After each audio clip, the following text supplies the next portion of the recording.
அன்பான தேவ பிள்ளைகளே, ஆண்டவராகிய இயேசுவின் நாமத்தில் அன்பின் வாழ்த்துக்கள். இன்றைக்கு ஆண்டவராகிய தேவன் நமக்கு கொடுக்கிற சில வாக்குத்தத்தங்களை நாம் பார்க்க போகிறோம். இந்த மே மாதத்துல 3வது பரிசுத்தமான ஓய்வு நாள்ல 2வது ஆராதனை வேளையில நம்ம வந்திருக்கிறோம். ஆண்டவர் இன்றைக்கு நமக்கு கொடுக்கிற வாக்குத்தத்தம், இயேசு வனாந்தரமான ஓரிடத்திற்கு போய் ஜெபம் பண்ணினார். இயேசு வனாந்தரமான ஓர் இடத்திற்கு போய் ஜெபம் பண்ணினார். நோட் பண்ணிக் கொள்ளுங்கள். 3வது முறை சொல்லுகிறேன். இயேசு வனாந்தரமான ஓரிடத்திற்கு போய் ஜெபம் பண்ணினார். ஆகவே மார்க்கு புத்தகம் 1ஆம் அதிகாரம் 35ஆம் வசனத்தை நாம் ஒருவர் வேகமாக வாசிக்க கேட்கலாம். அவர் அதிகாலையிலே இருட்டோடு எழுந்து புறப்பட்டு போய் வனாந்தரமான ஒரு இடத்திற்கு போய் அங்கே ஜெபம் பண்ணினார். இருக்கிற இடத்துல யாவரும் முழங்கால் படியிட்டு தலைகளை தாழ்த்துவோம். எல்லாரும் முழங்கால் படியிட்டு தலைகளை தாழ்த்துவோம். பரிசுத்தமுள்ள நல்ல தகப்பன இந்த வேலைக்கு நன்றி. ஆண்டவரும் இரட்சகருமாகிய இயேசுவின் நாமத்தினால இன்றைக்கு மார்க்கு புத்தகம் 1ஆம் அதிகாரம் 35ஆம் வசனம், இயேசு வனாந்தரமான ஓர் இடத்திற்கு போய் ஜெபம் பண்ணினார். இயேசு வனாந்தரமான ஓர் இடத்திற்கு போய் ஜெபம் பண்ணினார். அவர் அந்த வனாந்தரத்துக்கு போய் அவர் ஜெபம் பண்ணுவதற்காக அதிகால வேளையில இருட்டோடு எழுந்து, வனாந்தரம் என்பது ஒரு செழிப்பான இடம் அல்ல. வனாந்தரம் ஒன்றுமில்லாத ஒரு இடம், யாரும் செல்லக்கூடாத ஒரு இடம். அது புறக்கணிக்கப்பட்ட, தள்ளப்பட்ட, ஒடுக்கப்பட்ட, சீரில்லாத, சரியில்லாத ஒரு இடம். அப்படிப்பட்ட இடத்தை இயேசு தேடி போய் முகங்குப்புற விழுந்து பணிந்து பலத்த சத்தமிட்டு கண்ணீரோடும் விண்ணப்பத்தோடும் ஜெபம் பண்ணினார். இயேசுவே, எங்களுக்கெல்லாம் முன்மாதிரியாக எத்தனை மணிக்கு எழுப்ப வேண்டும், எப்ப நாங்க எழுந்திருக்க வேண்டும், அதிகால வேளையில அதிக இருட்டோட நாங்க எழுந்திருக்க வேண்டும், ஓரிடத்தை தேர்வு செய்ய வேண்டும். அப்ப வனாந்தரமான ஒரு இடம். அப்படி என்றால் என்னை சுற்றி எந்த சத்தம் இருக்கக்கூடாது, எந்த ஜெபிப்பதற்கு தடை இருக்கக்கூடாது. தடையில்லாத ஒரு இடத்தை தேடினார். அதுபோல அதிகால வேளையில் எந்த சத்தமும், ஊர் உலக சத்தமும் இல்லாத அந்த அதிகால வேளையில இருட்டோடு எழுந்து ஓரிடத்தை தேடி தேர்வு செய்து அந்த இடத்துல அவர் முழங்கால் படியிட்டு சாஷ்டாங்கமாய் விழுந்து முகங்கப்புற விழுந்து அவர் பலத்த சத்தத்தோடு கண்ணீரோடு கூட விண்ணப்பத்தோடு ஜெபத்தோடும் அவர் ஜெபம் பண்ணினார், வேண்டுதல் செய்தார் என்று பார்க்கிறோம். அப்படியாக என் தேவனே, என் கல்வாரி கம்யூனிட்டி பேராலயத்தின் பிள்ளைகளுக்கு என் தேவனீர் கற்றுத்தாரும். பேசுவது நான் அல்ல, நீர் பேசும். நாங்கள் கேட்கிறோம், நாங்கள் ஆவலாக காத்திருக்கிறோம் உடைய வார்த்தைக்காக. நீர் எங்களை உருவாக்கும். இயேசுவின் நாமத்தில் நல்ல பிதாவே, ஆமென், ஆமென். உட்காருவோம். அன்பான தேவ பிள்ளைகளே, மார்க்கு புத்தகம் 1ஆம் அதிகாரம் 35ஆம் வசனத்தை வாசிக்கலாம். ஆண்கள் பகுதியில் ஒரு வாசிங்கள் வேகமாக. அவர் அதிகாலையில் இருட்டோடு எழுந்து புறப்பட்டு வனாந்தரத்துல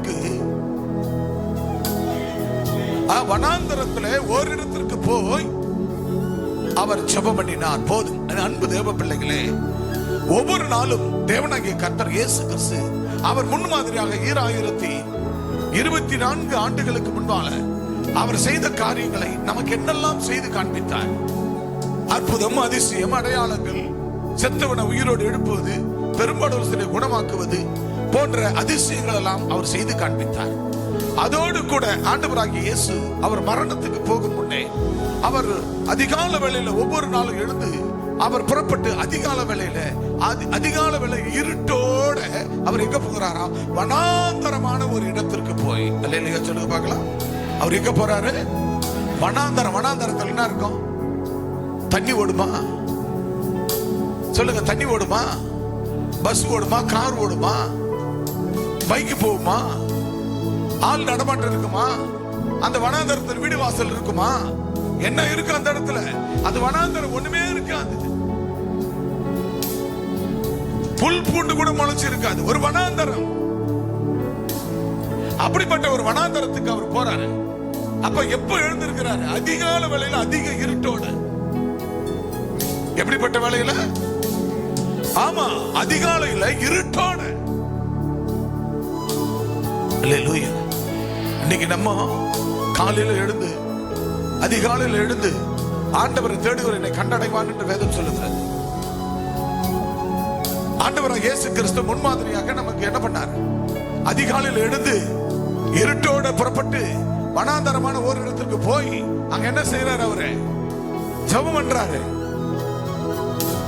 அப்படியே நீங்க மத்தேயு புத்தகத்தை 26ஆம் அதிகாரத்தில் 39 எடுத்துட்டீங்கன்னா பாருங்க, வாசிங்க.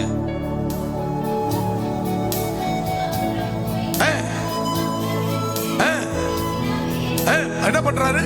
முகங்கப்புறம் விடுறாரு. இயேசு என்ன பண்றாரு? போயிட்டு அந்த வனாந்தரத்தை தேடுறாரு. எப்ப போறாரு? அதிகாலையில் எழுந்திருக்கிறாரு. அதிகாலையில் எழுந்து இருட்டோடு எழுந்து வனாந்தரமான ஒரு இடத்துக்கு போறாரு. அந்த வனாந்தரமான இருட்டோட போய் அங்க போய் என்ன பண்றாரு? முகங்கப்புறம் விழுறாரு. முகங்கப்புறம் விழுறாரு. நம்ம ஜெபம்லாம் எப்படி இருக்குது? பாஸ்டர் ஜெபம் பண்ணும்போது, ஜெபம் பண்ண நீங்க என்ன பண்ணணும்? இப்படி நிப்பாங்க. பாஸ்டர் ஜெபம் பண்றாருன்னா முட்டி போட்டு ஜெபம் பண்ணிக்க மாட்டாங்க. சில பேர்லாம் இப்படி நிப்பாங்க. இப்ப பாஸ்டர் கை எங்க இருக்கணுங்க? உங்களை ஆசீர்வதிக்கும் போது பாஸ்டர் கை உங்க தலைக்கு மேல இருக்கணும். இப்படி எனக்கு கீழே இவ்வளவு லெவல்ல இவ்வளவுதான் இருக்கணும் கை. நாங்க ஆசீர்வதிக்கிற கை ஒவ்வொரு இண்டிவிஜுவல் தனி மனுஷனையும். ஆனா இவர் இவ்வளவு உயரம் நிப்பாருங்க. இவரை இப்படி நான் கை வச்சுன்னா அது ஆசீர்வாதம் உனக்கு வராது. நீ உன்னை தாழ்த்தினால் மட்டுமே உனக்கு ஆசீர்வாதம். இது அப்படி நின்னுங்கன்னா என் கை இப்படி மேல போகும். இப்படி மேல போய் இது ஆசீர்வாதம் உனக்கு வராது. எங்க கை எங்க இருக்கணுங்க? நீ முழங்கால நிக்கணும், உன் தலைக்கு மேல எங்க கை இருக்கணும். இது ஆசீர்வதிக்கிற கை. இயேசு என்ன பண்ணார்? அதிகாலையில் புறப்பட்டார், இருட்டோடு புறப்பட்டார், ஒரு இடத்திற்கு போனார். அது வனாந்தரம். அந்த வனாந்தரத்தில் போய் அவர் முழங்கால் படியிட்டார், தன்னை சாஷ்டாங்கமாக விழுந்தார். சாஷ்டாங்க விழுந்து, பிதாவே, பிதாவை பார்த்து என்ன கேட்கிறாரு? வாசிங்க. இந்த பாத்திரம் என்னை விட்டு நீங்குமானால் நீங்கும்படி செய்யும். இந்த பாத்திரம் எனக்குள்ள இருக்கிற ஆவி ஆத்துமா நீங்கும்படி உயிர் எடுக்க வேண்டும் என்றால் நீங்கள் அதை செய்யுங்க. உன் சித்தத்தின்படி நடக்கட்டும். யார் கேட்கறீங்க அவர் சித்தத்தை? யார் கேட்கிறோம்? ஒரு வேலை வேணுமா? ஆண்டவருடைய சித்தத்தை செய்யுங்க ஆண்டவரே. ஒரு படிப்பு, எந்த படிப்பு படிக்கணும்? அதுல ஆண்டவரே எனக்கு படிப்பு தேவை, நான் என்ன படிப்பு படிக்கணும்? உம்முடைய சித்தத்தை என் வாழ்க்கையில செய்யும் ஆண்டவரே அப்படின்னு கேட்கணும்.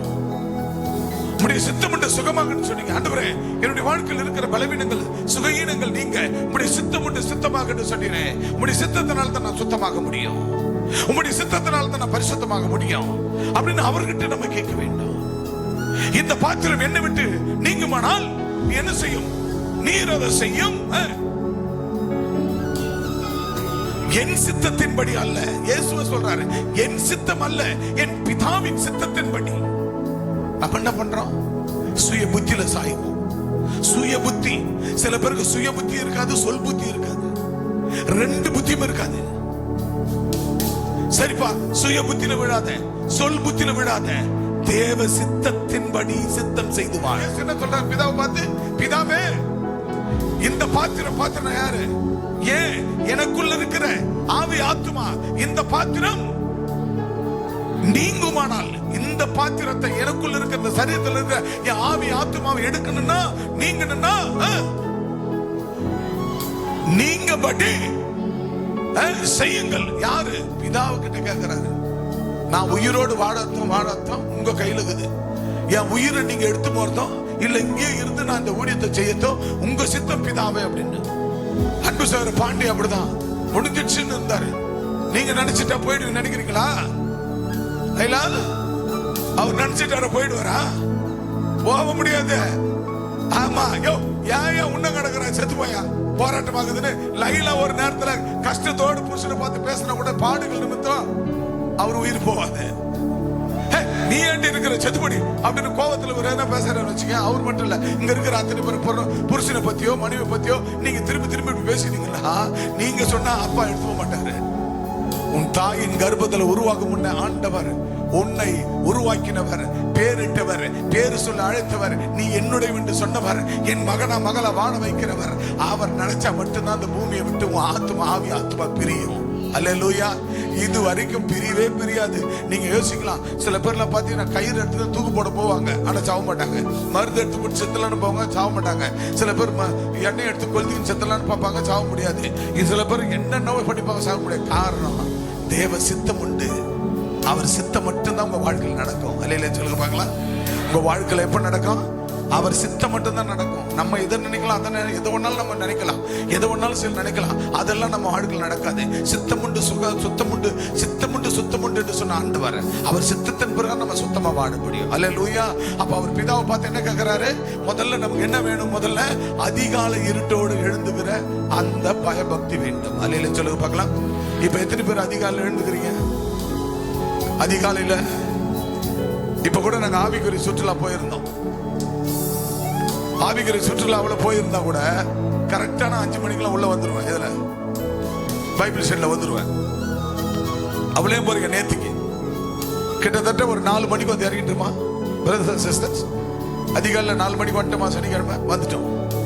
வந்துட்டு பிற்பாடு எல்லாம் அந்த செட்டில்மெண்ட்லாம் பஸ்ஸுக்குள்ள முடிச்சுட்டு வந்து படுக்கலான்னு எல்லாம் எடுத்து போட்டாச்சு. எல்லாம் ரெடி ஆயிடுச்சு, எல்லாரும் படுத்துட்டாங்க.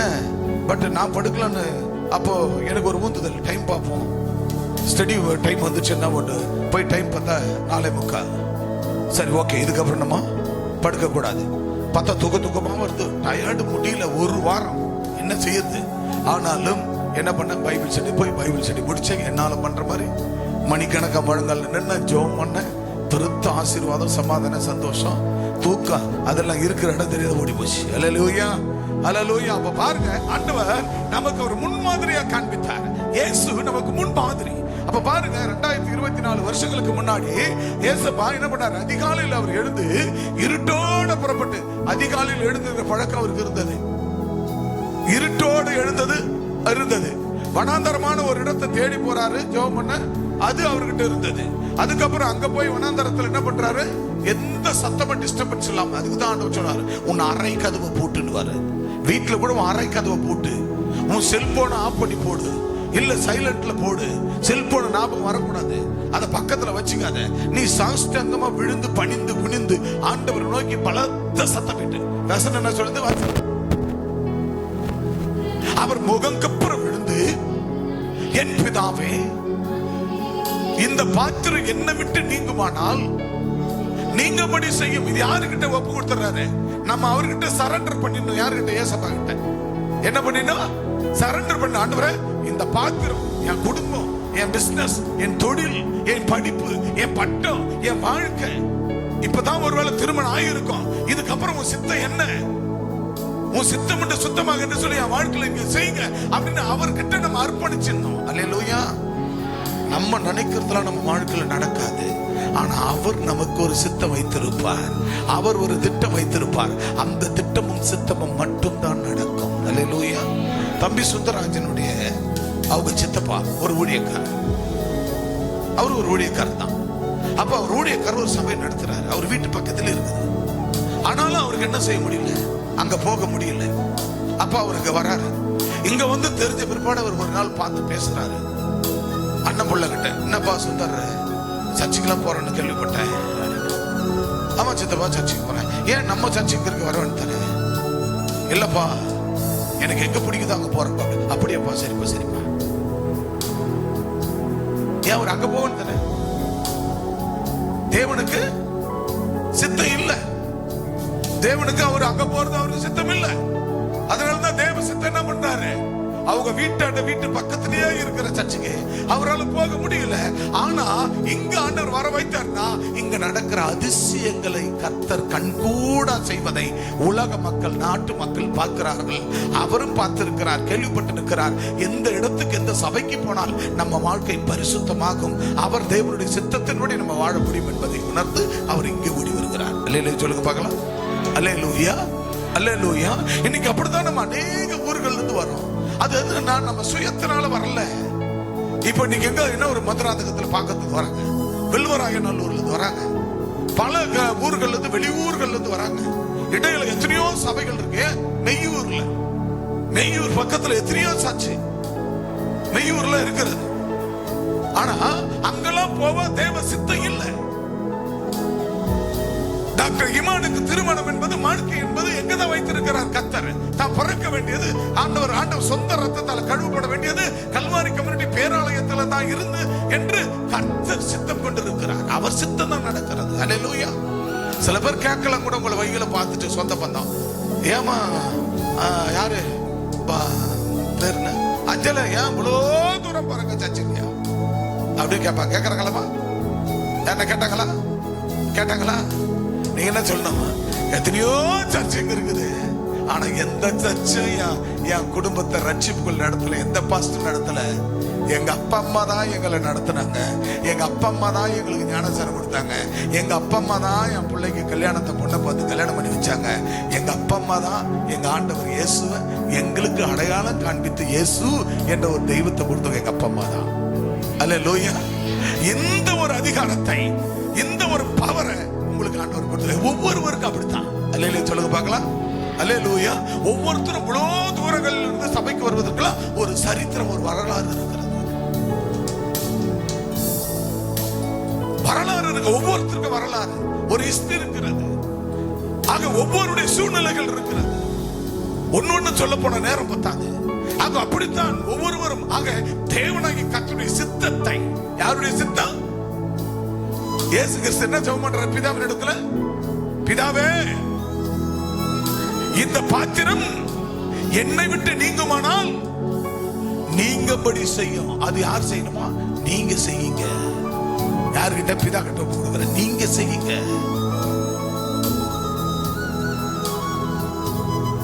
அப்ப பிதா யாரு? ஓஹோ, நம்ம வீட்டுல ஒரு ஏசப்பா படம் வச்சுக்கிறோமே. அப்ப ஏசப்பாவுக்கு ஒரு அப்பா இருக்கிறாரோ? எத்தனை பேருக்கு ஏசப்பாவுக்கு அப்பா இருக்கிறாரு? உருவமா எத்தனை பேருக்கு இருக்கிறாரு? ஏசப்பாவுக்கு அவர் பெத்தெடுத்த அப்பா யாருன்னா இருக்கிறாங்களா? ஏசப்பாவுக்கு அப்பான்னு யாருன்னா இருக்கிறாங்களா? ஏன் இல்ல? பிதாவாகிய தேவன், குமாரனாகிய இயேசு, பரிசுத்த ஆவியானவர். அல்லேலூயா, அல்லேலூயா. அப்ப பிதா யாரு? அவர் வேர்ட் ஆஃப் காட், வார்த்தையின் தேவன். குமாரன் யாரு? இயேசு. குமாரன் மேன் ஆஃப் காட், மனுஷகுமாரனாகிய இயேசு. அப்புறம் ஹோலி ஸ்பிரிட் ஆஃப் காட், பரிசுத்த ஆவியாகிய தேவன், பரிசுத்த ஆவியானவர். அப்ப இந்த மூவரும் ஒரே தேவன். அவர்தான் திரித்துவ தேவன். அல்லேலூயா. மரித்தார், உயிர்த்தார், பரமேறினார், மீண்டும் வரப்போகிறார். அவர்தான் திரித்துவ தேவன், பரிசுத்த ஆவியானவர். அல்லேலூயா, அல்லேலூயா. அப்ப வேர்ட் ஆஃப் காட், வார்த்தையின் தேவன். அப்ப வார்த்தையின் தேவனாக இருந்தவர் ஒரு காலகட்டத்தில் மக்கள் இந்த பூமியில படைத்தார். மனுஷன் அவன் சரிவர் வாழவில்லை. அவன் விக்கிரகாராதனை, வேசித்தனம், உலக பிரமாணம் இதில் அவன் அழிந்து கொண்டிருப்பதை பார்த்து அவரே என்ன செய்தார்? வேர்ட் ஆஃப் காட், வார்த்தையாகிய தேவன் ஒரு மாம்சமாகி இந்த பூமிக்குள்ள ஒரு கன்னி மரியாள் வைத்துக்குள்ள ஒரு ஆவியாய் உள்ள போய் ஒரு குழந்தையாய் பிறந்து அவர் பூமியில வந்து, இது இவர் பிறந்தது ஒரு மனுஷனால, மனுஷனத்தால உருவாக்கப்பட்ட பல்ல அல்ல.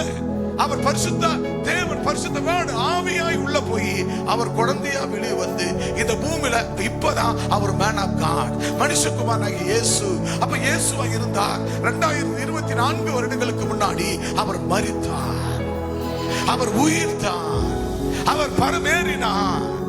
அவர் இப்ப நம்ம கிட்ட எப்படியா இருக்கிறார்? பரிசுத்த ஆவியானவராய் இருக்கிறார்.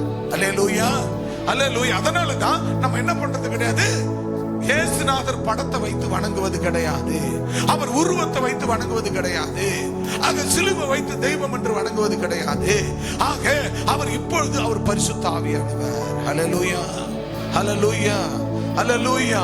அப்ப அவர் பரிசுத்த ஆவியானவர் இருக்கிறார். அவர் தான் என்ன செய்கிறார்? அவர் மேடம் கடை இருக்கப்படும் பொழுது அவர் ஜெபிக்கிறார். என்ன ஜெபிக்கிறார்? ஆண்டவரே, இந்த பாத்திரம் என்னை விட்டு நீங்குமானால் என்ன செய்ய வேண்டும்? நீங்கும்படி செய்யும். யாருடைய சித்தம்? என் சித்தம் அல்ல. உங்க வாழ்க்கையில உங்க சுய சித்தம் நடக்கவே கூடாது. அல்லேலூயா சொல்லுங்க பார்க்கலாம். அல்லேலூயா. இந்த ஊழியம் வளர்ச்சி, இந்த ஊழியம் வளர்ந்து வந்தது. இந்த ஊழியத்துல ஆண்டவர் அடியனை கொண்டு நடத்தின சம்பவங்கள், அதிசயங்கள், அற்புதங்கள் அத்தனையுமே என் மூலமாக ஆண்டவராகி இயேசு செய்தது. அல்லேலூயா. இது நான் செய்தது அல்ல, என் சித்தம் அல்ல, இது தேவ சித்தம். அல்லேலூயா சொல்லுங்க பார்க்கலாம். இது யாருடைய சித்தம்? இது தேவ சித்தமாக தேவ சித்தத்துக்கு என்னை அர்ப்பணித்து விட்டேன். ஆண்டவரே, இது என்னுடைய வாழ்க்கை அல்லது உன் வாழ்க்கை. நான் வாழ்வது, நான் உயர்வது, இந்த ஊழியத்தை செய்வது, இந்த ஊழியத்தில் நன்மைகள் பல நடப்பது எல்லாமே உங்க சித்தமா என் வாழ்க்கையில் நடக்கணும். அல்லேலூயா சொல்லுங்க பார்க்கலாம். என் சித்தம், என் சுய சித்தம் நிறைவேறக்கூடாது. அந்த சுய சித்தம் என் வாழ்க்கையில் நான் சுயமா எதையும் எடுப்பதும் கிடையாது, சுயமா எதுவும் பேசுவதும் கிடையாது, சுயமா எதுவும் செய்வதும் கிடையாது. ஆண்டவர் பாதத்துல காத்து கிடப்பேன், அவர் பாதத்துல காத்து கிடப்பேன். வாடகை வீட்டுல, சொந்த வீட்டை விட்டு வாடகை வீட்டுல போயிருந்தேன் செய்யூர்ல. ஆண்டவர் ஜெபம், ஆண்டவரே நான் அதிகாலையில போய் அங்க இருந்தாலும் ராத்திரி அங்க படுக்க மாட்டேன், இங்க வந்து படுத்து நடந்துட்டு அதிகாலையில எழுந்து காலை வெள்ள தேவ சமூகத்துல அதிகாலை தியானம் பண்ணுவேன், ஜெபம் பண்ணுவேன். ஆக இதெல்லாம் பண்ணிட்டு காலையில ஓடுவேன். அங்க பிள்ளைங்க கிடக்கு, இங்க நாங்க கிடக்கும். சோ அப்படி இருந்தேன். ஆண்டவரே சீக்கிரத்துல என்னென்ன செய்யுங்க, பாளையத்து பக்கத்துல கொண்டு போயிடுங்க, சர்ச்சு பக்கத்துல கொண்டு போயிடுங்க. இரவு பகலும் 24 மணி நேரம் உம்முடைய வளாகத்துல, உம்முடைய பிரசன்னத்துல, உம்முடைய அபிஷேகத்துல, உம்முடைய அக்கினியில, உம்முடைய பார்வையில, உம்முடைய தொடுதல்ல, உம்முடைய பிரசன்னத்திலேயே நாங்க காத்து கிடக்கணும். அல்லேலூயா, அல்லேலூயா. அவருடைய பிரசன்னத்தை மட்டுமே, உம் சித்தம் மட்டுமே எங்க வாழ்க்கையில் நிறைவேற வேண்டும். அல்லேலூயா. அப்படி என்றுதான் இங்க வந்து கிடக்கிறேன். அவர் நம் சித்தம், அவர் சொல்ற பாருங்க, ஆண்டவரே என் சித்தம் அல்ல. இயேசு என்ன சொல்றாரு? பிதாவே என் சித்தம் அல்ல, உம்முடைய சித்தத்தின் படியே ஆக கடவுது என்றார். கைகளை தட்டி, கையை நல்லா தட்டி. எத்தனை தடைகள் வந்தால், எத்தனை போராட்டங்கள் வந்தால், அவர் சித்தமற்ற செய்ய நீங்க காத்திருந்தா உங்க வாழ்க்கையில ஜெயந்தான். அல்லேலூயா. இப்ப கூட இந்த டூர் பிளான் போகும்போது குறைஞ்சபட்சம் போன வருஷத்துல 2023 46 பேர் போனோம், சின்ன பிள்ளைகளோட சேர்த்து. 2024 போக முடியல, தடை. 25 போகணும், யதார்த்தமா போட்டோம், ஜெபித்தோம். பாத்தீங்கன்னா எத்தனையோ பேர் வர, நாங்க வர முடியல, தேவ சிந்தை இல்லை. ஆனா இந்த காரியத்தை நான் ஆலப்புழா போட் ஹவுஸ்ல போய் ஆண்டவர் அங்க போதனை கொடுக்கிறார், அங்க வசனத்தை கொடுக்கிறார். அங்க 1 மணி நேரம், 1.25 மணி நேரம், 1.5 மணி நேரம் நடந்தது போட் ஹவுஸ்ல. நாங்க போவோம்னா போட் ஹவுஸ் எங்களுக்கு, எங்க மாம்சத்தின் பிரகாரம் நாங்க போட் ஹவுஸ் போவோம்னா போக முடியாது, அப்படிதான் இருந்தது. ஆனா அந்த ராத்திரி அங்க தங்க, ஒரு இரவு அங்க இருக்கும்படியாய் அங்க போய் நான் என்ன நினைச்சனோ அதே ஆராதனை அங்க நடத்தணும். அங்க என்ன கர்த்தர் பேச நினைக்க சித்த கொள்றாரோ அங்க ஆண்டவர் பேசணும். மக்களுக்கு என்னெல்லாம் நடக்கணுமோ அத்தனை ஆண்டவர் கொண்டு போய் வைத்து, இதுல ஒரு ஏஞ்சல் கேம் எல்லாம் வைத்தார்கள். எத்தனை எத்தனை எத்தனை காரியங்கள், ஆவிக்குரிய காரியங்கள் ஆசீர்வாதம் அமைத்து கொடுத்தார்.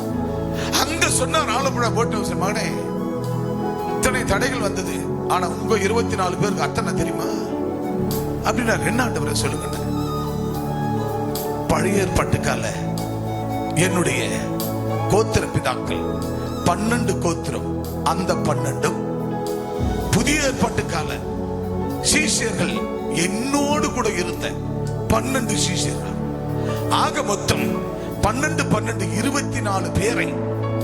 இது உங்க சித்தம் அல்ல, உங்க நினைவு அல்ல, உங்க எண்ணம் அல்ல, இது உங்க சித்தம் அல்ல, என் சித்தம் உங்கள் வாழ்க்கையில 24 பேரையும் 24 மூப்பர்களாக ஏறுவதும் இறங்குவதுமாக கண்டேன். ஆனபடினால இது தேவ சித்தம், என் சித்தத்தின் பிரகாரம் தான். ஆலப்புழாவுல வந்து இறங்கினவர் சென்ட் தாமஸ். அந்த தாமஸனுடைய கல்லறை 1806 கட்டப்பட்ட திருச்சபை, முதல் சபை. அந்த சபையில ஒரு ஆள் உள்ள போக முடியாது. உள்ள போறோம், அங்க தோட்டத்தை பராமரிக்கிறவர்கள் ஓடோடி வந்து என்ன சொன்னார், எங்க எல்லாரையும் பார்த்து இங்க போட்டோலாம் எடுக்கக்கூடாது, போட்டோ எடுக்காதீங்க, கேமராலாம் எடுக்கக்கூடாது அப்படின்னாங்க. பாத்தீங்கன்னா ஆண்டவர் அதிசயமா அற்புதமா அங்க இருக்கிற ரெவரண்ட பார்க்கவும், பிஷப்பை பார்க்கவும், பிஷப் வந்திருக்கிறார், ஆர்ச்சி பிஷப் பிரதம பேராயர் வந்திருக்கிற, அங்க இருக்கிற அன்பு சகோதரர் பிரவீன் அவர் தான் கைட் பண்ணாரு. அவர் போய் விசிட்டிங் கார்டை கொடுத்து பேசி, ஆர்ச்சி பிஷப் பிரதம பேராயர் வந்திருக்கிறார் தமிழ்நாட்டில இருந்து அப்படின்னு உடனே அவங்க வரவேற்பு கொடுத்து என்னோடு பேசி அவ்வளவு மதிப்பு மரியாதை கொடுத்து கனப்படுத்தி அந்த ஆலயத்துக்குள்ளும் போக வைத்து கூட்டி போய் மனதார முட்டி போட்டு நாங்க எல்லாரும் ஜெபிச்சு எங்க பாரமெல்லாம் இறக்கி வச்சு, ஏசப்பா முதல் மிஷனரி சென்ட் தாமஸ் வந்த இந்த இடத்துல, அவர் மரித்து அடக்கம் பண்ணப்பட்ட இந்த தேவாலயத்துல எங்க திருச்சபையுடைய கூக்குரலை, வேண்டுதலை, எங்களுடைய வேண்டுதல் அத்தனையும் நாங்கள் வைக்கிறோம் என்று எல்லாரும் தனிப்பட்டவர்களை ஜெபம் பண்ணி அந்த இடத்துல எல்லாத்தையும் பார்வையிட்டு அதுக்குள்ள நாங்கள் நின்று எல்லாம் நாங்கள் ஜெபிக்க ஆராதனை பண்ண எவ்வளவு அற்புதமா எங்களுக்கு ஆரம்பமே ஆசீர்வாதமாயி போச்சு. ரொம்ப ரொம்ப ஆசீர்வாதமாயி போச்சு. அங்க நல்லா ஜெபிக்க, நல்லா ஆராதனை பண்ண, ஆலோசனை கொடுக்க ரொம்ப அருமையா இருந்தது. நாங்க எல்லாரும் பலிபடுத்துக்கிட்ட போகல. அவங்க வந்து அவங்களுடைய அதாவது என்ன சொல்றது, உடன் ஊழியர் வந்து அப்புறம் அந்த செக்ரட்டரிலாம் வந்து, ஐயா நீங்க வாங்க கொஞ்சம் மேல ஏறி வந்து இப்படி வந்து நின்று போட்டோ எல்லாம் எடுத்துக்கன்னு சொல்லி எங்க கூட நின்று போட்டோ எடுக்க வச்சு, எவ்வளவு அதிசயமா. இது மனுஷீகத்துல நடைபெற்ற டூர் அல்ல, ஏதோ சுத்திட்டு வர போன டூர் அல்ல, அத ஆவிக்குரிய சுற்றுலா. எப்பொழுதுமே நம்ம ஸ்பிரிச்சுவல் டூரிஸ்டம் என்று ஆவிக்குரிய டூரா நம்ம போறதுனால அங்க அதை முடித்து அதற்கு அப்புறம் நாங்க கோயம்புத்தூர் வந்து, கோயம்புத்தூர்ல ஒரு ராத்திரி பெதஸ்தாவுல தங்கி அந்த காலவெளியில போய் ஜெபித்து, எல்லா இடங்கள்ல ஜெபித்து, பின்பு அங்கிருந்து பெதஸ்தா குளத்துல தண்ணீர் எடுக்கிறோம். அந்த முஸ்தபா என்ற முஸ்லிம் யார கேட்டாரு வந்தவங்கள, தண்ணீர் டைட்டஸ், தம்பி என்னப்பா இது வந்து பெதஸ்தா குளம், இது வந்து அங்க இஸ்ரேல்ல இருந்து எடுத்து வந்த தண்ணி, அந்த தண்ணியில உருவாக்கப்பட்ட இருக்கிற அந்த பெதஸ்தா குளத்தின் தண்ணி, இந்த தண்ணீர் பட்டா பரிசுத்தம் ஆயிடும், நோய் நொடி நீங்கும், வீட்டுக்குள்ள தெளிச்சப்படல நடக்கணும் அந்த தம்பி சொல்றாரு. அவர் சொன்ன உடனே, தம்பி எனக்கும் ஒரு பாட்டில் தண்ணி எடுத்தா தம்பி அப்படின்னு. அப்புறம் அவருக்கும் ஒரு பாட்டில்ல தண்ணி எடுத்து கொண்டு வந்து கொடுத்து, ஒரு முஸ்லிம் இயேசுவின் நாமத்தினால அல்லேலூயா. எங்க போனாலும் தேவனாகிய கர்த்தருடைய சித்தம் மட்டும் தான் நம்ம வாழ்க்கையில் நடக்கணும். ஆண்டவரே எங்க சித்தம் அல்ல உன் சித்தம். அந்த மனுஷனை பக்கபலமா இருந்து நல்லபடியா கொண்டு வந்து அவ்வளவு ஸ்பீடா ஓட்டி கொண்டு வந்து என்ன செய்தார், எங்களை நல்லபடியா இறக்கிட்டு சந்தோஷமா அந்த தண்ணீர் மற்றும் அவர் உடமைகள் எல்லாம் கொடுத்து அவர் சந்தோஷமா அனுப்பி வைத்தோம். ஆக அந்த தண்ணி ஏன் இதை சொல்றேன்னா, ஒரு முஸ்லிமா இருந்தா கூட தேவ சித்தத்தின்படி நம்ம வாழ்ந்தோம் என்றால் அவன் மனம் திரும்புவான். அல்லேலூயா. அப்ப ஒரு முஸ்லிம் மனம் திரும்புவான் என்றால், ஒரு விக்கிரகத்தை வணங்குகிற மனம் திரும்புவானா திரும்ப மாட்டானா? நாம் அவர் சித்தம் மட்டும் செய்ய வேண்டும். இல்லையில சொல்லுங்க பார்க்கலாம். அவர் சித்தத்திற்கு ஆண்டவரே செத்தா உமக்காக சாவேன், வாழ்ந்த உமக்காக வாழ்வேன் அப்படின்னு நீங்க நின்னீங்கன்னா, அவர் சித்தத்தை கேட்டீங்கன்னா நிச்சயமா அவர் சித்தத்தை நம்ம வாழ்க்கையில அப்படியே நடத்துவார். அல்லேலூயா, அல்லேலூயா. ஆரம்பம் முதல் முடிவரை இந்த ஆவிக்குரிய சுற்றுலா என்பது மிகையாகாது. அவ்வளவு ஆசீர்வாதமாய் கர்த்தரைகளை நடத்தினார். அல்லேலூயா, அல்லேலூயா. அவ்வளவு அருமையா நடத்தினார். எல்லாம் இத்தனை ஆண்டு காலம் நாங்க போயிருக்கிறோம். அத்தனை ஆண்டு காலத்திலையும் நாங்க வந்து அந்த கேரளா மண்ணை மிதிச்சுட்டு வருவோம். ஏன்னா முதல் மிஸ்டர் தாமஸ் வந்து இறங்கின இடம் கேரளா. இந்தியாவிலேயே கேரளா மாநிலம் என்பது மிக சிறப்பான உன்னதமான ஆசீர்வதிக்கப்பட்ட மாநிலம். காரணம், ஏசப்பா கூட இருந்த புனித தாமஸ் வந்து இறங்கின மண்ணு. அல்லேலூயா சொல்லுங்க பார்க்கலாம். அல்லேலூயா. அப்படிப்பட்ட இடத்தை ஒவ்வொரு ஆண்டு காலமும் நான் போய் ஒரு ஆவிக்குரிய சுற்றுலா வரும்பொழுது அவர் சித்தம் அதுல நடைபெறுகிறது. எத்தனையோ பிள்ளைகள் வாழ்க்கையில எல்லாம் வந்தவங்க அத்தனை பேர் வாழ்க்கையில பல மாற்றங்கள், பல வித்தியாசங்கள், பல ஆலோசனைகள், பல ஆசீர்வாதங்கள் ஆண்டவர் அநேக காரியத்தில் ஆண்டவர் உருவாக்கினார், கற்றுக் கொடுத்தார். எனவே அவர் வேத வசனங்கள், அவர் வார்த்தைகள், ஜெபங்கள், ஏஞ்சல்ஸ் கேம்ஸ், மற்ற காரியங்கள். ஏன் ஏஞ்சல் யாருன்னு கேட்டீங்கன்னா, ஏன் ஏஞ்சல் சுவாதி ஸ்வீட் எங்க இருக்கிற ஸ்வீட்டி அப்பா. ஆமா, நான் யாருக்கு ஏஞ்சல்னா பெருத்திக்கு. அடா அடா அடா, என்ன அருமையான ஏஞ்சல்ஸ். அப்படியெல்லாம் மாறி மாறி மாறி அவங்க கிஃப்ட் வாங்கி கொடுத்து நல்லா அழகா சந்தோஷமா குஷியா ரொம்ப ரொம்ப ஜாலியா ஒவ்வொரு நாளும் ஆண்டவர் ஆவிக்குரிய இந்த சந்தோஷத்தை கொடுத்தார். எனவே காரணம் ஏன் இதை நான் சொல்றேன்னு சொன்னா, இது ஆவிக்குரிய சுற்றுலா. அப்ப பாருங்க, அந்த ஆவிக்குரிய சுற்றுலா தேவ சித்தம் இருந்தது, அந்த சித்தம் அது நடைபெற்றது. அல்லேலூயா. எங்க சுயம் ஒண்ணு கூட நடக்கல. அல்லேலூயா சொல்லுங்க பார்க்கலாம். எங்க சுயத்தினால ஒண்ணுமே கிடையாது, அவர் சித்தத்தினால எல்லாம் நடந்தது. அல்லேலூயா, அல்லேலூயா. கவனிங்க, வாசிக்கிற வசனம் என்ன சொல்கிறது? என் சித்தம் அல்ல. இயேசு என்ன சொல்லுகிறார்? என் சித்தம் அல்ல, பிதாவை பார்த்து உம்முடைய சித்தம், உம்முடைய சித்தத்தின்படியே ஆக கடவது என்றார். கரங்களை தட்டி போதும். பிரியமான தேவ பிள்ளைகளே, நம்முடைய வாழ்க்கையில எப்பொழுதுமே ஆண்டவரே உங்க சித்தம் என் வாழ்க்கை ஆள கடவுது. புருஷனும் பொண்டாட்டியும் என்ன சொல்லணும்? முட்டியை போட்டு, ஆண்டவரே நானும் என் மனைவி வாழ்வது உங்க சித்தம், உங்க சித்தம் மட்டுமே எங்களை ஆளட்டும். குடும்பமா சேர்ந்து முழங்கல்ல நிற்கும் போது, ஆண்டவரே உங்க சித்தம் மட்டும் எங்களை நடத்தட்டும், ஆளட்டும். ஒரு பெண் தேவையா? மன பையனுக்கு பொண்ணு வேணுமா? பொண்ணுக்கு பையன் வேணுமா? ஆண்டவரே என் வாழ்க்கைக்கு ஏற்ற துணைய நீங்க உங்க சித்தத்தின்படி செய்யுங்க. அல்லேலூயா. ஒருவேளை பிள்ளைங்க படிச்சிட்டு இருக்காங்களா, படிக்க போறீங்க, காலேஜுக்கு போய்க்கிறீங்களா? ஆண்டவரே ஏன் எதிர்காலத்தினுடைய வரவேண்டிய புருஷனை, வரவேண்டிய மணவாளனை, பையனா இருந்தா வரவேண்டிய மனைவி மணவாளியை, ஆண்டவரே உம்முடைய சித்தத்தின்படி என்னை ஆள கடவுது. இப்ப நான் படிக்கணும், அதை மட்டும் உங்க சித்தத்தின் பிரகாரம் நான் என்ன படிக்கணுமோ அந்த ரூட்ல, அந்த வழியில என்ன நடத்துங்க. பெண் பிள்ளையா இருந்தால் ஆம்பளை பிள்ளையா படிக்கிற காலத்தை இதான் கேட்கணும். உங்க சித்தம் என் வாழ்க்கையில் ஆள கடட்டும். ஒருவேளை அதாவது படிச்சு முடிச்ச பிள்ளைகளா இருந்தா, ஆண்டவரே உங்க சித்தம் என்னவோ எங்க வாழ்க்கையில் நடத்துங்க. ஒரு வரன் வந்தது, திடீர்னு எங்க செல்லாவுக்கு ஒரு பிஷப் அனுப்பினார். நல்ல பையன், ஒரு பிஷப்புடைய பொன் பையன், ரெண்டே பையன் தான். ஆந்திராவில் ஹைதராபாத், தெலுங்கானாவில். நல்ல குடும்பம், நல்ல வசதியான குடும்பம், நல்ல ஆவிக்குரிய குடும்பம், நல்ல பெரிய சபை, நல்ல ஒரு பிஷப்பா இருக்கிறார். ஆனா நான் சொன்னேன், உடனே குடும்பத்தை சொன்னாங்க, ஒரு 6 வாரம் வந்துச்சு, செலவு கல்யாணம் பண்ணிடலாம அப்படிலாம் ஆளுக்கால் பேச ஆரம்பிச்சாங்க. நான் ஒண்ணு சொன்னேன், தேவ சித்தம், ஆண்டவராகிய இயேசு கிறிஸ்துவின் சித்தம் என்னவோ அது நடக்கும். அவர் கையில அர்ப்பணிங்க. இந்த பையன் தான், இந்த பிஷப்புல தான், அந்த பிஷப்புல தான், அவங்க போல தேவன் ஏற்ற காலத்தில் ஏற்றதை செய்ய அவருடைய பலத்த கரங்களுக்குள் நம்ம அடங்கி இருக்கணும். அவர் ஒரு நாள் வரும், அவர் அதை நிறைவேற்றுவார். அவர் சித்தத்திற்கு நாம் விட்டு கொடுப்போம், அவர் சித்தத்துக்கு அர்ப்பணிப்போம் அப்படி என்று சொன்னேன். ஆக எப்படி மாப்பிள்ளை வந்தாலும், கோட்டீஸ்வரம் வந்தாலும், கோட்டீஸ்வரட்ட பொண்ணு வந்தாலும், கோட்டீஸ்வரட்ட பையன் வந்தாலும், நீங்க அந்த கோடிகளுக்கு நீங்க என்ன பண்ண வேண்டாம், அஞ்ச வேண்டாம். ஆண்டவரே எங்களுக்கு பிள்ளைங்களை கொடுத்தீங்க, அதுங்களுக்கு படிப்பு கொடுத்துக்கிறீங்க, அதுங்களுக்கு வேலை வாய்ப்பு தாங்க, அவங்களுக்கு தேவையான வரனை ஒரு நாள் நிச்சயமா நீங்க செய்வீர் என்று அவர் சித்தத்திற்கு நம்ம அர்ப்பணிக்க வேண்டும். அல்லேலூயா. ஒருவேளை பிள்ளைகள் அப்படி இப்படி இருப்பாங்கன்னா, கொஞ்சம் விளையாட்டுத்தனமா இருப்பாங்கன்னா, அவங்கள நீங்க கொம்பு எடுத்து அடிக்க வேண்டாம், அவங்கள பெருசா நீங்க திட்ட வேண்டாம். ஆண்டவரே நாங்கள் எங்கள் மூலம் எங்களுக்கு பிள்ளைகளை கொடுத்திருக்கிறேன். எங்க பிள்ளைகளுடைய வாழ்க்கையில, எங்க வாழ்க்கையில எந்தெந்த நேரத்துல ஏற்ற காலத்துல ஏற்றதை செய்வது உங்க சித்தம்.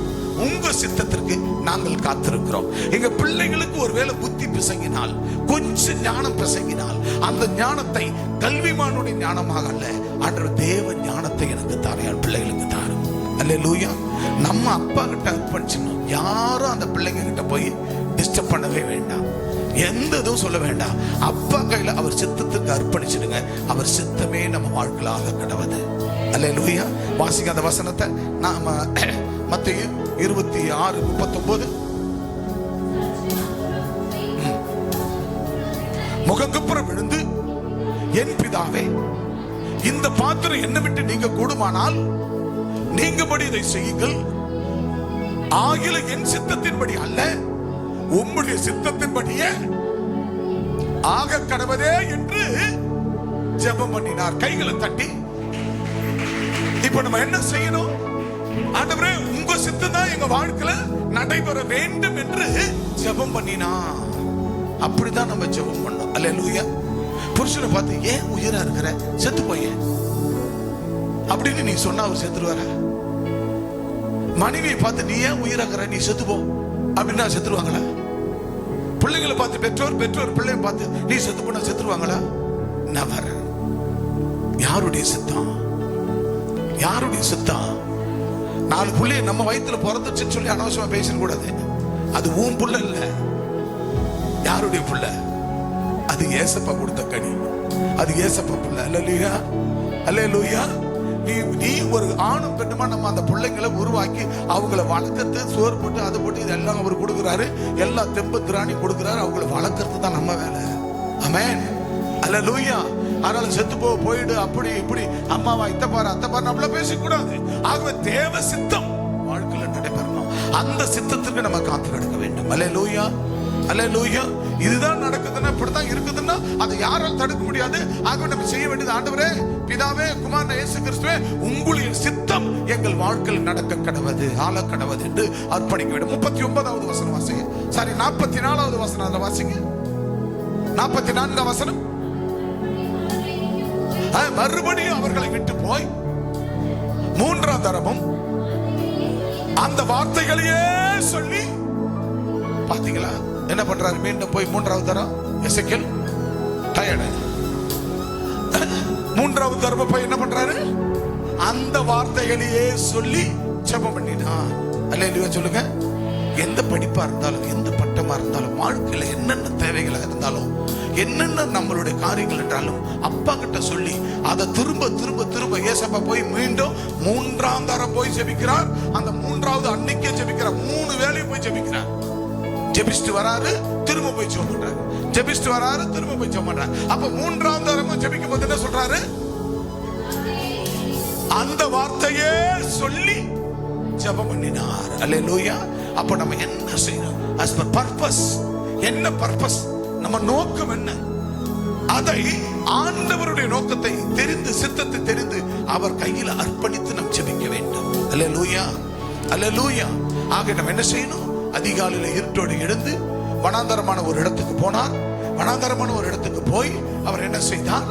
அவர் அந்த இடத்துல முழங்கால் படியிட்டு சாஷ்டாங்கமா விழுந்து பணிந்து குனிந்து அவர் என்ன செய்கிறார்? பலத்த சத்தத்தோடு வாசிங்க வசனத்தை. லூக்கா 4ஆம் அதிகாரம் 42ஆம் வசனம் வாசிங்க. அவரிடத்துல வந்து தங்களை விட்டு போகாதபடி அவரை சூழ்ந்து கொண்டார்கள். 43 அவர்களை நோக்கி, நான் மற்ற ஊர்களிலும் தேவனுடைய ராஜ்யத்தை குறித்து பிரசங்கிக்க வேண்டும். இயேசு சொல்றார், உங்களுக்கு எல்லாம் ஏற்கனவே பிரசங்கிட்டேன், உங்களுக்கு எல்லாம் சொல்லிட்டேன், உங்களுக்கு எல்லாம் நன்மையை செஞ்சிட்டேன். திரும்ப திரும்ப என்ன வந்து சூழ்ந்து கொள்ளாதிருங்கள். நான் மற்ற கிராமங்களுக்கு போய் தேவனுடைய சுவிசேஷத்தை நான் பிரசங்கம் பண்ண வேண்டும். இதற்காகவே நான் அனுப்பப்பட்டேன். அல்லேலூயா. இந்த ஹைலைட் பண்ணணும். இதை தான் நீங்க புரிஞ்சுக்கணும். ஆண்டவர் உங்களை எதற்காக அழைத்தார்? இன்னைக்கு சகோதரர் பாண்டி வந்து இந்த இடத்துல உட்கார்ந்து இருக்கிறார்னா, அவர் ஏன் கர்த்தர் கடைசி அந்த மணி துளியில அவரை தொட்டார்? ஏன் அவருக்கு ஜீவனை கட்டளையிட்டார்? ஏன் நித்திய ஜீவனை கொடுத்தார்? மகனே, நீ வாழ்ந்தது போதும், இப்ப உனக்கு மீண்டும் ஒரு கணம் நான் ஜீவனை கட்டளையிடுகிறேன். இந்த ஜீவனோடு கூட நீ போய் அநேக ஜனங்களை என்ன செய்ய வேண்டுமாம்? சுவிசேஷத்தை அறிவித்து, அப்படின்னா ஆண்டவரை பத்தி சொல்லி அவர்களை நீ அழைத்து வர வேண்டும் என்பதற்காகத்தான் உயிரை காப்பாற்றினார். அல்லேலூயா. அப்ப ஒவ்வொருடைய உயிரும் காப்பாற்றி உயிரோடு வைத்திருப்பது எதற்காக? அந்த வசனத்தை கடைசி வாசிங்க.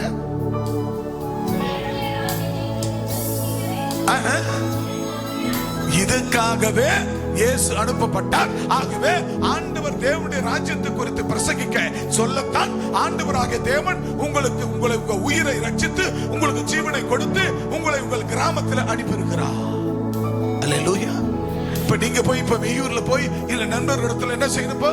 இமான் என்ன ரட்சித்த தெய்வம், டேய் நான் பரிசுத்தமான வாழ்க்கை வாழ்ந்தா நீங்களும் வாங்கடா சொல்லணும். அக்கா தங்கைகளுக்கு சொல்லணும், எனக்கு பரிசுத்தமான வாழ்க்கை குடும்பங்களுக்கு சொல்லணும், நான் பரிசுத்தமா வாழ்கிறேன், எனவே நீங்களும் பரிசுத்தமா வாழுங்கள். அதற்காகத்தான் இயேசு அனுப்பப்பட்டார் என்பதை அவர் உணர்ந்தார். உங்களை ரட்சித்து வாழ வைப்பதே நீங்கள் பிறருக்கு போய் நீ பெற்ற நன்மையை சொல்லி அவர்களை ஆலயத்தில் அழைத்து வரத்தான் ஆண்டவர் உங்களை இந்த உலகத்துல இந்த ஊர்ல ஆண்டவர் ரட்சிப்பை கொடுத்து அனுப்பி இருக்கிறார். அல்லேலூயா, அல்லேலூயா. ஆக 43 வாசிங்க. அவர்களை நோக்கி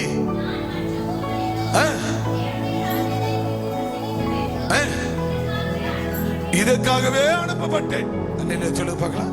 இப்ப உங்களை ஆண்டவர் எதற்காக தெரிந்து கொண்டார்? நீங்க மற்ற ஊர்களிலும் மற்ற நபர்களுக்கும் ஆண்டவரை பற்றி சொல்லுவதற்காகத்தான் ஆண்டவர் உங்களை அனுப்பப்பட்டிருக்கிறார். அல்லேலூயா. ஆகவே அடுத்து லூக்கா 5ஆம் அதிகாரம் 16. அவரோ வனாந்தரத்தில் தனித்து போய் ஜெபம் பண்ணி கொண்டிருந்தார். அல்லேலூயா சொல்லுங்க பார்க்கலாம்.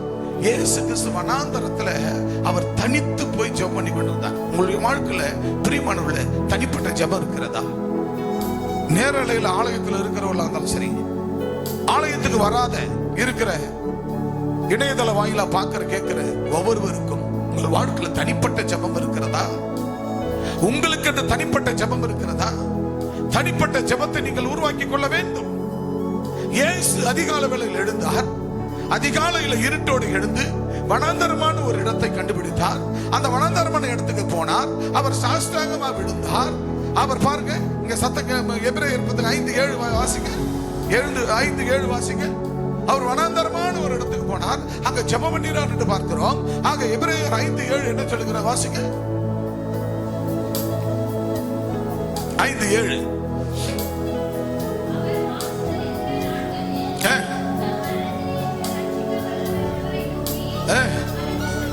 பாத்தீங்களா? அவர் மாம்சத்துல இருந்த நாட்கள். எப்ப மாம்சத்துல இருந்தார் இயேசு கிறிஸ்து? அவர் இந்த பூமியில எத்தனை வருஷம் வாழ்ந்தார்? சத்தமா சொல்லுங்க, எத்தனை வருஷம் வாழ்ந்தார்? கோயம்புத்தூர் பெதஸ்தாவில் ஒவ்வொரு காரியங்களுக்காக நான் போதித்துக் கொண்டிருந்தேன்.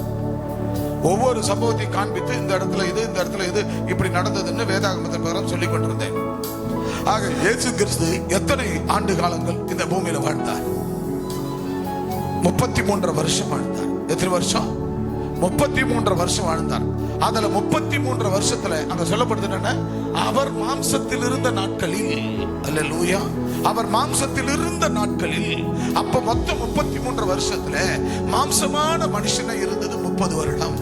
ஆக ஆவிக்குரிய தேவ மனிதனாய் அவர் பிரசங்கம் பண்ணி அதிசயங்கள் அற்புதங்கள் அவர் செய்த ஊழியங்கள் 3 வருஷம். அந்த 3 வருஷத்துல இவ்வளவு கண்ணியமா செய்திருந்தால் இன்னைக்கு உலகம் முழுவதும் இருக்கிற 79 கோடி மக்களை குறைஞ்சபட்சம் 650 கோடி மக்கள் இயேசுக்குள்ள வாழ்வார்கள். அல்லேலூயா. 3 ஆண்டு காலம் கர்த்தருக்குள்ள. ஆனா நம்ம என்ன சொல்லுவோம்? நம்ம என்ன செய்வோம்?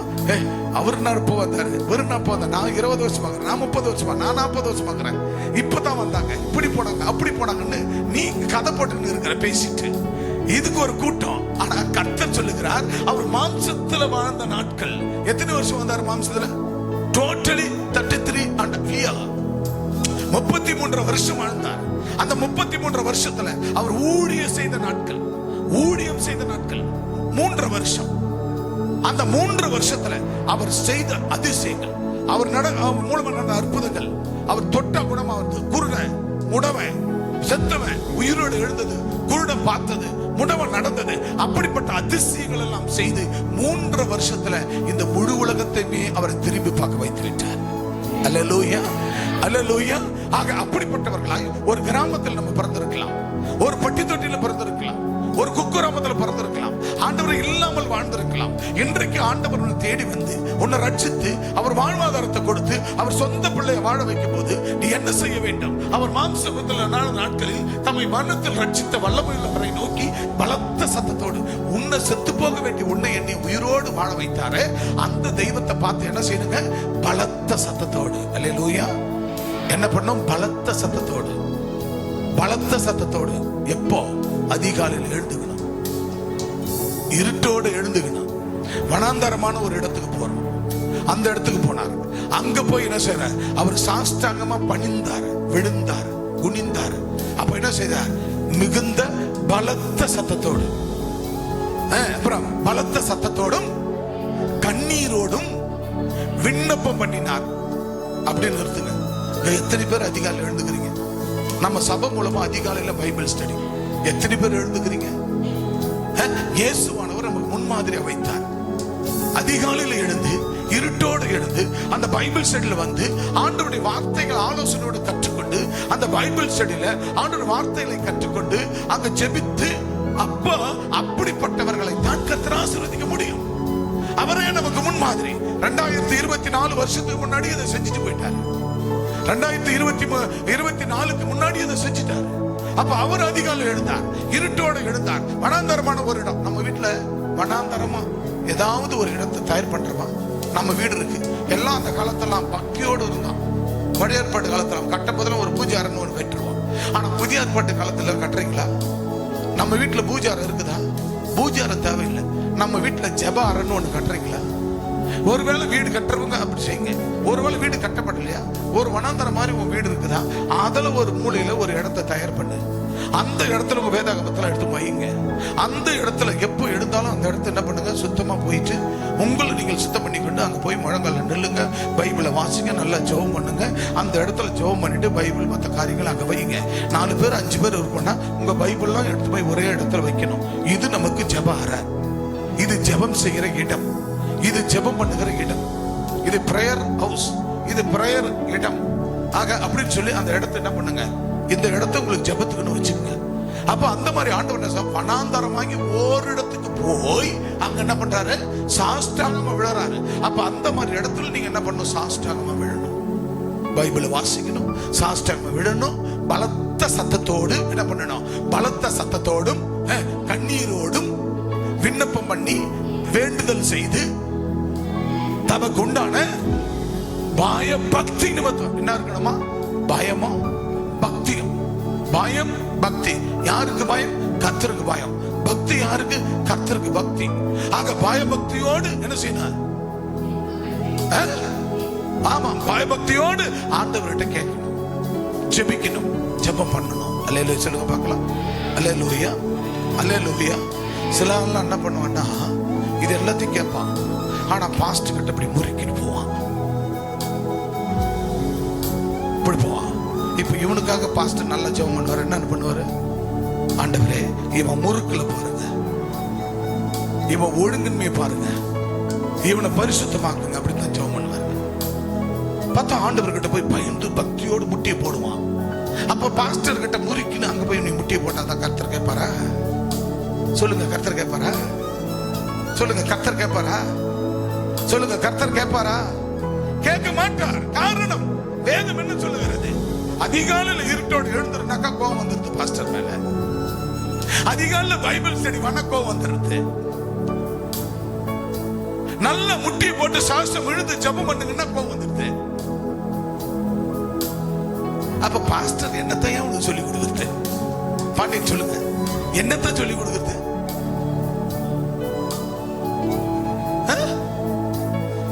வேதம் என்ன சொல்லுகிறதோ அதை செய்ய வேண்டும். அவர் அதிகாலையில் எழுந்தார், இருட்டோடு எழுந்தார், வனாந்தரமான ஒரு இடத்திற்கு போனார். அங்கே போய் அவர் சாஷ்டாங்கமாக விழுந்தார், அவர் பணிந்தார், அவர் குனிந்தார், விழுந்தார். அவர் பலத்த சத்தத்தோடு கண்ணீரோடும் வேண்டுதலோடும் விண்ணப்பங்களோடும் பயபக்தியோடு ஆண்டவரை நோக்கி, பிதாவை நோக்கி ஜெபம் பண்ணினார்.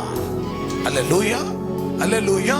ஒவ்வொருவருக்குள்ள அந்த பயபக்தி, தேவன் மேல் என்ன பக்தி இருக்கிறதோ, உன்னை நடத்துகிற ஆசாரியல் மேல் உங்களுக்கு பயமும் பக்தி வர வேண்டும். நீ உலகத்துல எந்த மனுஷனுக்கும் பயப்படாத, எந்த மனுஷனுக்கு பயப்படாத. நான் இருக்கிறேன்னா தேவ மனுஷன், நான் எந்த மனுஷனுக்கு பயப்பட, கர்த்தருக்கு மட்டும் பயப்படுவேன்.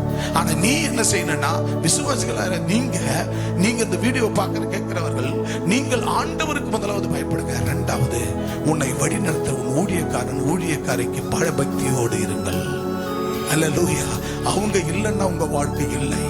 அவங்க இந்த பூமியில இயேசுவை நீங்கள் கண்ணால் பார்க்கவில்லை, ஆண்டவரை நீங்க கண்ணால முகமுகமா பார்க்கவில்லை. உங்களை வழிநடத்துற உங்க ஊழியக்காரி தான் இயேசு இன்னார் என்பதை அறிவித்து உங்களை வாழ வைக்க உங்களுக்காக இரவு பகல் காத்து கிடந்து, எல்லாரும் சுற்றுலா ஸ்பிரிச்சுவல் டூருக்கு போயிட்டு வந்து வீட்டுக்கு போனீங்க, எல்லாம் நல்லா படுத்து தூங்குனீங்க. ஆனா இந்த ஆவிக்குரிய போதகன் தகப்பன் என்ன செய்கிறேன், இன்றைக்கு 4:45 ஆகிறது, இன்னும் கொஞ்ச நேரத்தில் 1/4 மணி நேரத்தில் பைபிள் ஸ்டடி. நவர் தூங்கினால் ஆகாது. நான் எனக்காக, என் பிள்ளைகளுக்காக, என் சபை மக்களுக்காகவும் நான் இப்ப விழித்து என்ன செய்ய வேண்டும்? பைபிள் ஸ்டடியை போக வேண்டும், பைபிள் ஸ்டடி நடத்த வேண்டும் என்று பைபிள் ஸ்டடி வருகிறேன். எனவே யார் நீங்கள் தூங்கினாலும் நாங்கள் தூங்குவதில்லை. அல்லேலூயா. உங்களுக்காக நாங்கள் என்னாலும் உங்களுக்காக வேண்டும் செய்கிறோம். பிள்ளைகளுடைய ஆசீர்வாதங்களுக்காக செய்கிறோம். உங்களுடைய சாபங்கள் தீர வேண்டும் என்று செய்கிறோம். உங்களுக்கு நன்மைகளுக்காக செய்கிறோம். ஆகவே இயேசு கிறிஸ்து முன்மாதிரியை வைத்தார். அதையே நீங்கள் கடைபிடிக்க வேண்டும். அதைத்தான் உங்களுக்கு நாங்கள் கற்றுக் கொடுக்கிறோம். அதை கடைபிடித்து அதன்படி வாடுங்கள். அவர் அதிகாலையில் எழுந்தார். அதிகாலையில் எழுந்து இருட்டோடு, அது பிறகு அதிகாலை இருட்டோடு எழுந்து வனாந்தரமான ஒரு இடத்துக்கு போனார். அங்க போய் அவர் சாஷ்டாங்கமா விழுந்தார். அவர் பணிந்து பலத்த சத்தத்தோடு கண்ணீரோடும் அவர் என்ன செய்கிறார், வேண்டுதலோடு விண்ணப்பத்தோடும் அவர் ஜெபம் பண்ணினார். அல்லேலூயா. அதுபோல அதிகாலையில் எழுந்திருங்க. ஒவ்வொருவரும் பைபிள் ஸ்டடி வாங்க. எல்லாரும் அதில் கலந்துக்குங்க. ஆவிக்குரிய காரியத்தை கற்றுக்கொள்ளுங்க. எப்படி ஒரு பரீட்சை எக்ஸாம் எழுத ஜென்சி கேட்டா தெரியும். இவ்வளோ ஸ்டெப் நீ வளர்ந்து வந்தது காரணம் நீ காலையில் எழுந்து இரவு பகல் படிச்சு ராப்பகலை படிச்சு நீ எழுதிதான் அடுத்தடுத்த ஸ்டெப்ல நீ இவ்வளவு தூரம் வந்திருக்கிறாய். அதுபோலத்தான் அதை காட்டிலும் வேதத்தை அதிகாலையில் எழுந்து தேடுங்கள். ஆண்டவரை அதிகாலையில் தேடுகிறவன் என்னை கண்டு அடைகிறான். ஆகவே அதிகாலையில் தேடுங்க, வேதத்தை தேடுங்க, ஆண்டவரை தேடுங்க, படிங்க, வாசிங்க, ஆலோசனை கற்றுக்கொள்ளுங்க. அதன்படி படித்து நீங்க ஜெபம் பண்ணுங்க. என்னென்ன தேவைகள் அத்தனையும் ஆண்டவர் என் வாழ்க்கையில உங்க சித்தம் மட்டும் நடக்கணும் ஆண்டவரே. யாருடைய சித்தம்? உங்க சித்தம் மட்டும் என் வாழ்க்கையில் நடக்கணும் ஆண்டவரே என்று அவர்கிட்ட அர்ப்பணி. எல்லாவற்றுக்கும் அவர் கையில் அர்ப்பணி, விட்டு கொடு. கர்த்தர் வாழ்க்கையில அதிசயங்களை செய்வார். இயேசு வனாந்தரமான ஒரு இடத்திற்கு போய் அவர் ஜெபம் பண்ணினார். இந்த ஜெப வாழ்க்கைக்குள் கடந்து வாருங்கள். கர்த்தர் உங்களை ஆசீர்வதிப்பார்.